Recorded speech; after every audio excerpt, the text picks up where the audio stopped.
Report को पेश करो, रिपोर्ट को पेश करो, रिपोर्ट को पेश करो, रिपोर्ट को पेश करो। एलजी साहब इंसाफ करो, एलजी साहब इंसाफ करो, एलजी साहब इंसाफ करो। We want justice, we want justice, we want justice, we want justice, we want justice, we want justice, we want justice, we want justice, we want justice, we want justice. Report को पेश करो, report को पेश करो, report को पेश करो, पेश करो, रिपोर्ट को पेश करो, पेश करो, पेश करो, पेश करो, रिपोर्ट को पेश करो। We want justice, we want justice, we want justice, we want justice, we want justice, we want justice.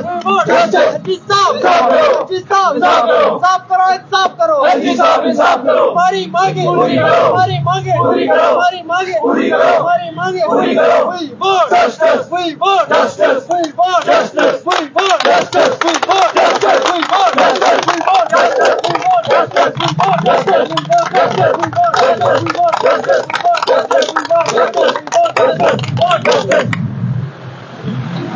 जी क्या कहना चाहेंगे? आज हमारा जो प्रोटेस्ट है 28वां दिन भी जारी है। बड़े दुख के साथ ये कहना पड़ रहा है कि एडमिनिस्ट्रेशन और जम्मू कश्मीर एडमिनिस्ट्रेशन और बीजेपी गवर्नमेंट के राज में जो बीजेपी के दावे थे वो सारे के सारे खोखले निकले, दरे के दरे रह गए। बड़े अफसोस से हमें कहना पड़ता है कि यूथ, एजुकेटेड यूथ जो है वो सड़कों पे है और अनपढ़ लोग जो है वो दफ्तरों में आपस में काम करते हैं। हमें जब एडमिनिस्ट्रेशन की तरफ से कोई आश्वासन नहीं मिल रहा है, एलजी साहब की तरफ से कोई आश्वासन नहीं मिल रहा है। एक कमेटी बनाई थी उन्होंने, नाम की कमेटी, उस कमेटी ने भी आज 6 महीने हो गए कोई रिपोर्ट तलब नहीं की, कोई कुछ नहीं बताया। इससे ये लगता है कि या बेईमानी तेरा आशा, कि बेईमानी जिंदाबाद है। हर जगह देखो, दफ्तरों में जाओ, किसी ऑफिसर से मिलो, किसी सीनियर ऑफिसर से मिलो, किसी ब्यूरोक्रेट से मिलो, वो क्या कहता है उसका एक्सक्यूज सुन के आपको हंसी आ जाएगी। उसके जो बहाने, उसके जो दोगले हैं वो सामने निकल के इनको बेचने का काम किया इन ब्यूरोक्रेट्स और एलजी गवर्नमेंट ने। बड़े दुख के साथ कहना पड़ता है कि हमें क्या किस मुंह से कहें कि एक सीनियर पोस्ट का ऑफिसर बोल रहा है कि क्या बताऊं मैं आपको, मतलब पूछो मत, कि वो बोल रहा है हमें कि अगर इसमें स्कैम निकले भी गया तो तुम्हें क्या फायदा होगा। इसका मतलब वो फायदे की सौदा कर रहे हैं, जम्मू कश्मीर को वो बेचने का प्रयास कर रहे हैं। तो बड़े दुख के साथ कहना पड़ रहा है। आपको ये जानकर खुशी होगी कि जब से 317 एब्रोगेट हुआ है और 33 एब्रोगेट हुआ है, 2.5 लाख बैकडोर एंट्री जम्मू कश्मीर में हुई है। जो नौकरियां बेचने का काम किया ब्यूरोक्रेट्स ने, एलजी को गवर्नमेंट ने, बीजेपी गवर्नमेंट ने 2.5 लाख बैकडोर एंट्रीज किए। उन लोगों को लगाया है जो अनपढ़ थे, नालायक थे, जिन्होंने पैसे देकर नौकरियां खरीदी हैं। और बीजेपी और एडमिनिस्ट्रेशन के दावे देखो क्या क्या कितने बड़े बड़े दावे करती है। एलजी साहब, आपने एक बैकडोर एंट्रीज की बात की, हम आपको 2.5 लाख की बात कर रहे हैं। आपके ऑफिसर ने हमें बताया कि 2.5 लाख बैकडोर एंट्रीज हुई है पिछले 3 साल में। कहां से हो आप, किसकी बात कर रहे हो आप जाओ यूपी में हालत खराब है, जाओ आप उधर सुधारो यूपी की हालत, इधर जम्मू कश्मीर को रहने दो, जम्मू कश्मीर को छोड़ो, आप जाओ उधर जो हो रहा है योगी की हेल्प करो, इधर छोड़ दो। आप जितने आपने बैकडोर एंट्री आज जम्मू कश्मीर में नौकरियां बेची है, लोगों के गले काटे हैं, लोगों के साथ धोखाधड़ी की है, ये आपको इसका हिसाब देना पड़ेगा। मैं आपके चैनल के माध्यम से बताना चाहते हैं। जी आपका नाम? जी मेरा नाम विकास है, मैं डिस्ट्रिक्ट रामबन से हूँ। और सर पिछले जैसे कि 28 दिनों से हम लोग यहाँ पे बैठे, लेकिन प्रशासन की तरफ से कोई भी पहल नहीं की गई है। तो हम बार बार एक ही गुहार लगा रहे थे एलजी साहब से भी कि अगर कमेटी गठित की गई है तो उससे पूछने का फर्ज किसका है। अगर आपने कमेटी गठित कर दी, अगर 1 मंथ का टाइम मांग रही है, तो उसके बाद में आज 5 महीने होने को जा रहे हैं, लेकिन कमेटी अपनी रिपोर्ट सबमिट नहीं करवा रही है। लेकिन यहाँ पे देखिए एलजी साहब भी हमसे मिलना नहीं चाहते, किसी भी हिसाब से देख लीजिए, कोई भी हमसे इस रिलेटेड बात ही नहीं करना चाहता, क्योंकि यहाँ पे सामने दिखा है कि यहाँ पे शील्ड किया जा रहा है इस चीज को।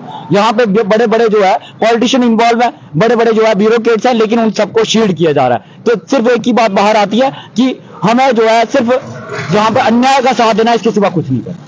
तो क्या जैसे कि आर के गोयल जी की जो चेयरमैन है इस कमेटी के, जो गठित की गई थी, तो क्या उनसे आपकी बात हुई, क्या कुछ उन्होंने कहा आपसे? सर आर के गोयल साहब की बात करें तो उनकी पिछले दिनों से हमारी कम से कम उनके 6 से 7 मीटिंगें हो चुकी हैं, लेकिन अब बात वही है, सिर्फ एक ही बात आती है, जल्दी हो जाएगा। लेकिन जब टाइम 1 मंथ का है, अगर जल्दी हो जाएगा तो कितना समय लगेगा, ये निर्धारित कौन करेगा।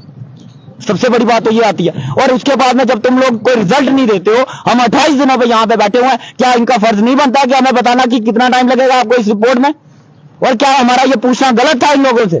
तो क्या लगता है, अगर ये जब तक ये काफी ज्यादा टाइम लगने की बात आप कर रहे हैं कि उनकी तरफ से आपकी बात भी हुई, वो कह रहे टाइम लगेगा, तो तब तक आप यहीं पे बैठे रहेंगे? सर जब तक इसका फैसला नहीं होता हम तब तक यहां से नहीं हिलेंगे, चाहे हमारा जितना भी मनोबल तोड़ने की कोशिश कर लो। लेकिन एक चीज बता दें, हम सच्चाई के लिए लड़ रहे हैं, पिछले 10 सालों से लड़ रहे हैं, लेकिन हम ये मुहिम नहीं छोड़ेंगे, क्योंकि ये इंसाफ की। जी आपका नाम? जी मेरा नाम है निसार अहमद। हम कश्मीर से यहाँ पे आए। आज हमें यहाँ पे 28 डे हो गए स्ट्राइक पे। लेकिन इसी बात का दुख है जो यहाँ पे एडमिनिस्ट्रेशन है ये मतलब उन्होंने हमारी तरफ गौर ही नहीं किया। यहाँ पे कोई नहीं आया। हम चाहते हैं कि जो रिपोर्ट उन्होंने अभी गायब किया, हम चाहते हैं कि वो रिपोर्ट पब्लिक डोमेन में आए। मैं ये बात कहना चाहता हूँ आपके चैनल के माध्यम से, ये जो चीफ सेक्रेटरी अरुण मेहता को मैं ये बात कहना चाहता हूँ कि मेहरबानी कीजिए, आप हमें इंसाफ दीजिए। हम वो कश्मीर के लड़के यहाँ से आए हैं, हम तब तक यहाँ से नहीं जाएंगे, मिटेंगे मरेंगे जम्मू के अंदर, अपना हक लेकर आएंगे।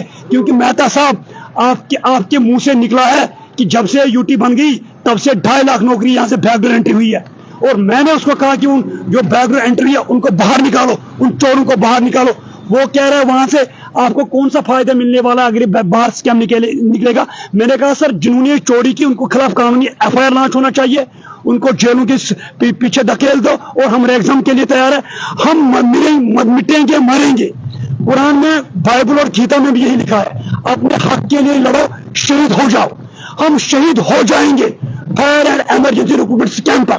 मैं सारे जो जम्मू कश्मीर का ये जो LG एडमिनिस्ट्रेशन है ये सारे बाहर क्या है। यहाँ पे चीफ सेक्रेटरी देखो, जम्मू कश्मीर के लोगों ने पाप किया है, गुनाह किया है। LG भी बाहर का है, चीफ सेक्रेटरी बाहर का है, एडिशनल सेक्रेटरी, गैर सेक्रेटरी सारे बाहर के आए हैं। उन्हें जम्मू कश्मीर को फुटबॉल की तरफ खेला है। हम उनको पता नहीं ये कश्मीर है, ये जम्मू एंड कश्मीर है। हम अपना हक लेकर रहेंगे। मैं ये बात RK गोयल तक और चीफ अरुण मेहता साहब तक पहुंचाना चाहता हूं। हम मिटेंगे मरेंगे, अपना हक लेकर आएंगे। We want justice after CBI inquiry. We want justice. We want justice. चोरों को बदबख्तों हरामखोरों को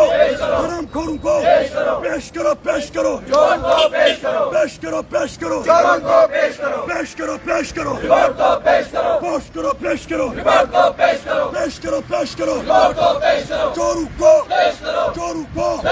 हरामखोरों को चोरों को